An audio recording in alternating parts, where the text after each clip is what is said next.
ನಮಸ್ತೆ ಫ್ರೆಂಡ್ಸ್. ಅತಿ ಆಸೆ ಗತಿಗೇಡು. ಗಾದೆಯು ವೇದಕ್ಕೆ ಸಮಾನ. ವೇದ ಸುಳ್ಳಾದರೂ ಗಾದೆ ಸುಳ್ಳಾಗದು ಎಂಬ ಮಾತಿದೆ. ಗಾದೆಯು ಹಿರಿಯರ ಜೀವನದ ಅನುಭವದ ನುಡಿಮುತ್ತುಗಳಾಗಿವೆ. ಆಸೆ ಇಲ್ಲದೆ ಜೀವಿಸುವುದು ಕಷ್ಟ ಸಾಧ್ಯ. ಆಸೆ ಎನ್ನುವುದು ಮನುಷ್ಯನ ಸಹಜ ಪ್ರವೃತ್ತಿ. ಆಸೆಯು ನಮ್ಮಲ್ಲಿ ಇನ್ನೂ ಸಾಧಿಸಬೇಕೆಂಬ ಉತ್ಸಾಹವನ್ನು ತುಂಬುತ್ತದೆ. ಸುಖವಾಗಿ ಬದುಕಬೇಕೆಂಬ ಆಸೆಯು ನಮ್ಮಲ್ಲಿರುವ ಕಾರಣ ನಾವು ಸಂತೋಷದಿಂದ ಜೀವಿಸುತ್ತೇವೆ. ಆಸೆ ಎನ್ನುವುದು ಕೆಟ್ಟದ್ದಲ್ಲ, ಆದರೆ ಅತಿ ಆಸೆ ಎನ್ನುವುದು ಬುದ್ಧ ಹೇಳಿದಂತೆ ದುಃಖಕ್ಕೆ ಮೂಲವಾಗಿದೆ. ಇದಕ್ಕೆ ಹೇಳುವುದು ಅತಿಯಾದರೆ ಅಮೃತವೂ ವಿಷ ಎಂದು. ನಾವು ಅತಿಯಾಸೆಗೆ ಬಲಿಯಾದರೆ ನಮ್ಮ ನೆಮ್ಮದಿ ಹಾಳಾಗುತ್ತದೆ, ಬದುಕು ಬರಡಾಗುತ್ತದೆ ಹಾಗೂ ಜೀವನ ನಾಶವಾಗುತ್ತದೆ.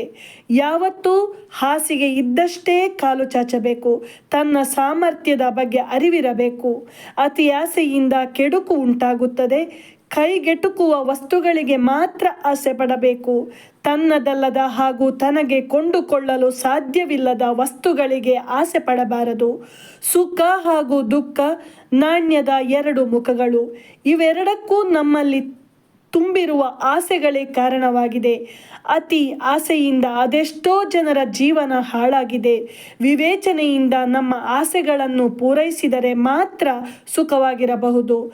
ಅತಿ ಆಸೆ ಪಟ್ಟರೆ ಜೀವನ ನರಕವಾಗುತ್ತದೆ ಎಂಬುವುದು ಈ ಮೇಲಿನ ಗಾದೆ ಮಾತಿನ ತಾತ್ಪರ್ಯವಾಗಿದೆ.